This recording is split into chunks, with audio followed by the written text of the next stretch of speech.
Romperse el codo no es cualquier cosa, pero cuando tu vida gira en torno al deporte y al movimiento, una lesión así puede parecer el fin de todo. Hoy contamos la historia de David, un fisioterapeuta y jugador de baloncesto que pasó nada menos que por 4 cirugías hasta que, con la intervención adecuada y una rehabilitación impecable, logró lo que parecía imposible: volver a jugar y convertirse en el mejor anotador de su equipo. ¿Qué tal, Carlos? ¿Cómo estás? Hola Javi, muy bien. ¿Tú qué tal? Vamos a hablar de este bonito caso de éxito.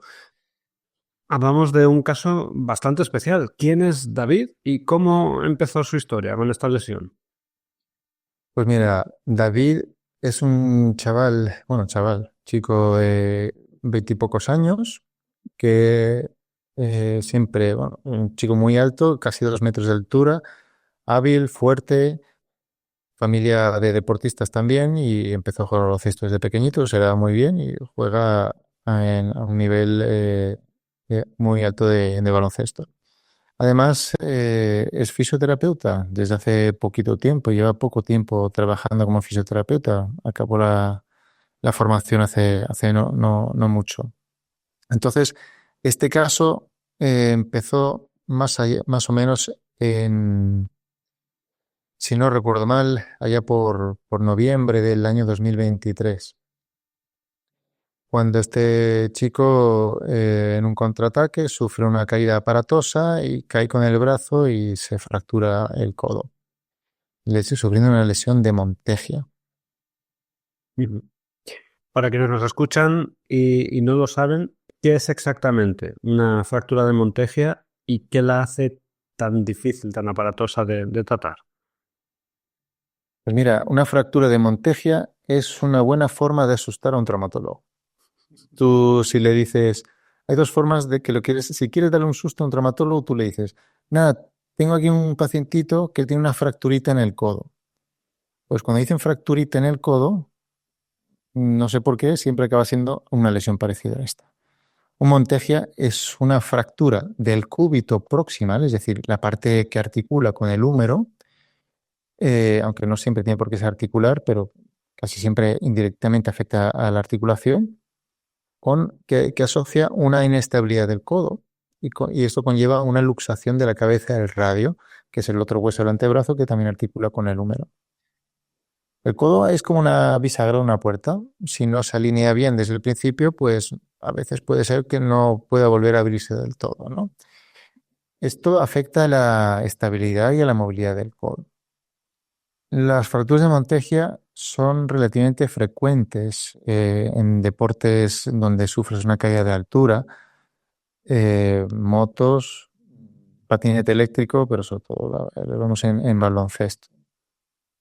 Y si no se trata bien, aunque tenga una cirugía excelente, el tratamiento incluye también el proceso rehabilitador posterior, puedes tener secuelas importantes de rigidez. El codo es la articulación del cuerpo humano que es más propensa a la rigidez. Incluso en manos del mejor cirujano, en manos del mejor fisioterapeuta y con el paciente más motivado del mundo, eh, la falta de movilidad completa es el pan nuestro de cada día, desgraciadamente, en el codo. Entonces esto hay que explicárselo al paciente de entrada siempre, para que luego mm, pueda rehabilitar acorde a ello y no bajar la guardia. Si lo hacemos bien, tenemos muchas posibilidades de éxito. Ujú. David fue operado por un traumatólogo reconocido, pero después de 3 cirugías, el problema seguía ahí. ¿Qué era lo que estaba fallando? Bueno, era una fractura compleja, la del cúbito de este chico, porque tenía una conminución. Conminución es cuando hablamos que hay varios fragmentos, está roto en varios trocitos pequeñitos. Y concretamente había algún trozo de la superficie articular del cúbito con el húmero que no estaba ni bien reducido, que no se consiguió reducir bien de entrada, y que además estaba como suelto, que no consolidaba. Y entonces el compañero, el otro traumatólogo, que es un traumatólogo que respeto y admiro. De hecho, cuando yo empecé en este mundo de la traumatología, él me enseñó muchísimo. pues es muy autocrítico y muy inconformista, es digo perfeccionista, ¿no? Entonces vio que algo no cuadraba y lo volvió a meter en quirófano para ver si conseguía arreglar el problema quitando un tornillo y colocándoselo mejor para ver si así funcionó. No fue exitoso, seguía el mismo problema allí y el proceso ya también se iba alargando. ¿Esto qué ocurre? Ponte en el lugar del paciente. David, 20 años, fisioterapeuta empezando su vida laboral, deportista que todavía tiene muchos años de deporte por delante y de pronto se ve con el codo de su brazo dominante, este era el codo derecho de un paciente diestro, completamente limitado, metido en ese yeso y que aquello no iba para ningún lado, que le seguía doliendo, que no tenía movilidad y él se las estaba viendo cada vez más oscuras, o sea, lo tenía, afectaba también a su ánimo, el suyo y el de toda su familia. Esto también repercute luego también en el propio médico que lo está tratando, ¿no?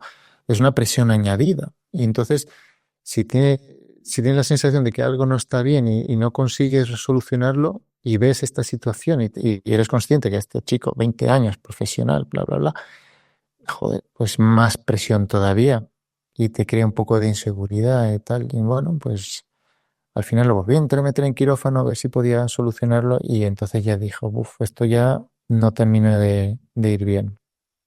Y bueno, como muy buen médico y mejor persona, este compañero pidió ayuda. Dije, oye, Carlos, por favor, tengo este problema, tengo este caso, ¿crees que me puedes echar una mano a solucionarlo? Estudiamos el caso, vimos podía ser el problema y cuál podía ser la solución y bueno, fuimos a por ello. Cuando te pidió ayuda este compañero, ¿qué hiciste en la cuarta cirugía para corregir lo que no había funcionado en las anteriores? Pues mira, como dicen, hay lesiones que te sacan de la cancha, pero con el tratamiento adecuado también hay historias de regreso. Y si no, que se lo digan a más de un deportista profesional. En concreto, el codo de David tenía un proceso, como decíamos, tenía el mayor problema entre alguno que otro también de rigidez y de otras cosas. El problema más importante era que había un fragmento óseo que no había sido posible sintetizarlo, es decir, fijarlo con el material de osteosíntesis y estaba suelto en la articulación, creando como una especie de bache. Si tú tienes que tener una superficie lisa, tenías una montaña ahí enorme, un cráter que bloqueaba el movimiento de la articulación y aparte provocaba dolor. Y además estaba suelto y se movía, crujía y dolía. Así que lo que tuvimos que hacer era retirar el material de osteosíntesis previo y abordar la articulación con una artrotomía y eh, eh, modificar este fragmento suelto, adaptarlo, fijarlo correctamente y además aportar un poco de factores de crecimiento, etcétera, para que esto consolidara bien. También esta cirugía nos sirvió para ver que a nivel ligamentoso estaba mejor de lo que pensábamos y bueno, este hecho realmente yo tengo menos mérito del que se me quiere echar aquí, porque la biología del paciente, el ver que su médico pidió ayuda y puso toda la carne en el asador para intentar solucionar el problema, al propio paciente le transmitió mucha seguridad y tranquilidad, la familia confió plenamente y bueno, al final esto también hacía mucha falta. Esto hacía mucha falta y el paciente entendió que íbamos a por todas. Entonces, ahora te cuento un poco cómo sigue esto. Sí, eso te iba a preguntar. Después de 4 cirugías, me imagino que el trabajo no terminaba ahí. ¿Cómo fueron las primeras semanas tras la operación? Mira, eh, aquí nos interesaba mucho recuperar movilidad, porque entre una cosa y otra, desde el momento de la lesión hasta el momento en el que nos encontrábamos allí, ya habían pasado 3 meses, 3 meses y medio más o menos, y esto para un codo es muchísimo tiempo.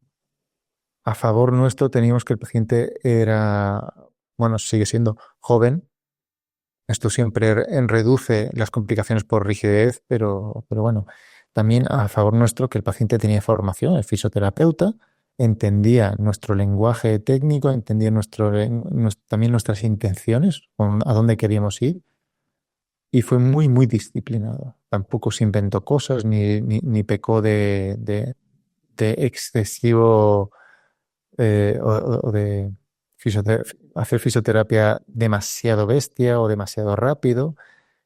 eh, y tampoco, o sea, nos lo puso todo lo fácil que pudo y eso fue un éxito. Un paciente colaborador aquí nos ayudó mucho. Entonces, las primeras semanas empezamos ya con una serie de ejercicios limitados, pero muy precoces para recuperar movilidad, reducir rigidez, bajar la inflamación. Vamos, te puedo decir que en menos de 2 meses este paciente ya tenía un rango de movilidad casi completo. Y durante el verano ya se reincorporó al trabajo y 6 meses después de la cirugía ya estaba jugando al baloncesto. Qué bueno. A su favor hay que decir que David es fisioterapeuta, lo que significa que entendía ya de base la importancia de la rehabilitación. ¿Cómo trabajó él en su recuperación? Pues al contrario que muchos médicos, tengo que reconocer que me sorprendió gratamente porque los médicos somos pésimos pacientes. Como pacientes somos malísimos. Nunca tenemos tiempo para nosotros. Siempre estamos pensando en, no, es que tengo... No, este chico lo tuvo claro. Si yo quiero volver a trabajar en lo mío, tengo que recuperarme primero yo para poder ayudar a los demás. La analogía con esto es cuando estás en el avión y te dicen, si hay una pérdida de presión en la cabina, póngase primero usted la mascarilla antes de ayudar a los demás. Pues eso, lo mismo. Entonces, su nivel de compromiso y disciplina fue clave. Siguió nuestros consejos a rajatabla, no se pasó, tampoco se dio corto en ningún momento. Hicimos unos ejercicios específicos que no nos costaba nada explicarle por qué los entendía gracias a sus conocimientos y eso ayudó a acelerar el proceso. También es cierto que como fisioterapeuta recién formado tenía muchos contactos que también le podían ayudar en cuanto a la magnetoterapia, etcétera, etcétera. Después de todo ese proceso, ¿cuáles eran las expectativas realistas para David? ¿Volver al baloncesto era una posibilidad contemplada? Sí, claro que sí. Ese era el objetivo, el hilo conductor de la motivación que necesitaba David. De hecho, yo también juego al baloncesto y siempre le he retado yo le decía, cuando te cure le echamos un partido. Todavía no se da el caso, ¿eh? No sé, pero creo que me va a ganar, porque este 2 metros es mucho, es muy bueno. Es más grande, más rápido y más fuerte que yo, o sea que nada, no tengo nada que hacer. Pero sí, para él eso fue una motivación importante, pero también porque le encanta su profesión y eso también le motivó. Entonces, bueno, ahí lo tenía muy a su favor. ¿Cómo adaptó la técnica para evitar una sobrecarga? También es algo interesante porque en su inicio con el contacto con el balón hizo mucho, mucho ejercicio de contacto, de habilidad, sin hacer muchos ejercicios repetitivos y sin pasarse de fuerza. Y sobre todo, esperó mucho a ponerse en una situación de riesgo de caída, porque en el baloncesto hay muchas caídas durante un partido de baloncesto, sobre todo si juegas a alto nivel, y es el mayor riesgo que había, ¿no? Que se volviera a caer y tuviera un traumatismo sobre ese codo. Entonces esperó lo suficiente para ir con seguridad y con una buena calidad de hueso que soportara un traumatismo. Mientras tanto, entrenaron la fuerza, la habilidad, la movilidad y bueno, cuando volvió hecho un toro.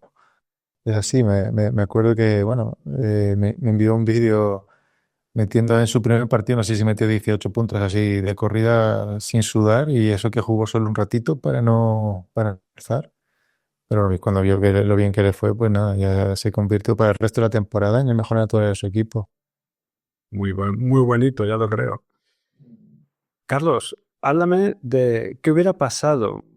Pongámonos en un escenario hipotético. Si esa cuarta cirugía no se hubiera hecho, ¿qué hubiera sido de David? Bueno, imagínate que tienes una piedra en el zapato grande y tienes que caminar de aquí. Tú vives en la provincia, en la Comunidad Valenciana, ¿no? Pues imagínate que quieres ir a peregrinar a Santiago de Compostela desde tu casa. una piedra del tamaño de una, vamos a decirte, de una haba o de un garbanzo en el talón del zapato. ¿Cómo crees que llegarías tú con los pies?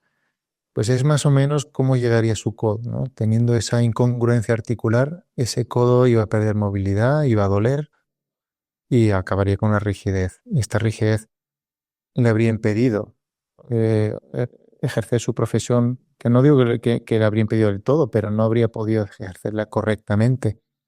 Porque al final un fisioterapeuta que no puede mover los codos es como un Playmobil que intenta beber, no puede. Entonces le cuesta. Y en cuanto al baloncesto, lo mismo. Es además el brazo dominante con el que hacía el gesto de tirar. Entonces se habría visto un poquito limitado. Y más allá de la recuperación física, ¿cómo afectó esta lesión a David en lo personal? Pues fue una pequeña montaña rusa emocional. Esto le pasó a David, le pasa a muchos pacientes. Pero ahí entiendes también cómo el estado emocional de nuestros pacientes también nos afecta a nosotros, los médicos, ¿no? Porque nos sentimos responsables de esta situación hasta cierto punto y queremos ayudarle y a veces es muy frustrante no saber cómo o no llegar más y bueno, esto es emocionante para todos. O sea, sí, yo seguro que hay médicos que son fríos como el hielo, pero ni mi compañero ni yo somos así y nos involucramos en la recuperación de los pacientes. Pues este chico fue, como te digo, una montaña rusa. Inicialmente el susto de la lesión, luego la esperanza de, bueno, me van a tratar, a ver qué tal. Inicialmente parecía que todo había ido bien, luego se vio que no fue todo tan bien como se quiso, luego se intentó arreglar y al ver que no se arreglaba, pues ya viene la ansiedad que crea esa frustración, el miedo, ¿no? Y empiezas a plantearte muchas cosas y pensamientos negativos. Y luego, bueno, pues ves que vienen los refuerzos, te echan una mano, te transmiten un poquito de tranquilidad y no te lo pintan tan feo y dices, bueno, vamos a ver por dónde vamos por aquí y al final, bien, Qué bueno. satisfecho, tanto el paciente como los médicos quedamos todos satisfechos. Para quienes están pasando por una lesión complicada como esta, ¿qué consejo les darías? Hombre, pues no conformarse con una mala recuperación. Si algo no va bien, pedir ayuda. Si ves que el médico que te está ayudando está tan interesado como tú en que te recuperes, confía en él. ¿Vale? Va a querer ayudarte. Ahora, el médico tiene que ser suficientemente humilde para saber cuándo él solito ya no es capaz. ¿Vale? Entonces, a veces necesitamos pedir ayuda. Yo alguna vez le he dicho a un paciente, mira, pide otra opinión porque no estamos dando con la clave del éxito aquí. Entonces, bueno, otra cosa es que la cirugía es el primer paso, muy importante, pero la rehabilitación es igual de importante. Entonces, la combinación de dos tratamientos exitosos, tanto quirúrgico como rehabilitador, son fundamentales. Entonces, el paciente también tiene que buscar eso. Primero, asegurarse que quien te vaya a operar sepa lo que hace y segundo, que la rehabilitación sea lo mejor posible. Y el compromiso del paciente es clave. O sea, un paciente comprometido con su propia recuperación es la clave del éxito. El paciente no está comprometido, pues entonces hay menos posibilidades de éxito, hay bastantes, y puede quedar con una limitación de por vida. David no solo recuperó su codo, sino que recuperó su trabajo y podríamos decir incluso que su vida. Y todo gracias a un tratamiento adecuado, una cirugía bien hecha y una rehabilitación llevada con disciplina. Si sufres una lesión y sientes que algo no va bien, busca soluciones antes de que sea tarde, ya lo acaba de decir el doctor Carlos Tams. Si quieres buscarlas junto a uno de los mejores cirujanos de mano del país, en la descripción del episodio verás cómo pedir cita con el doctor. Sea como sea, nos escuchamos en el próximo episodio de Mano de Santo.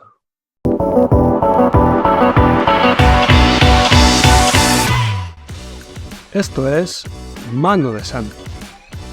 Para acceder a más episodios y a los detalles de la consulta del Dr. Tams, visita cirugiamanocanarias.com. cirugiamancanarias.es. cirugiamancanarias.es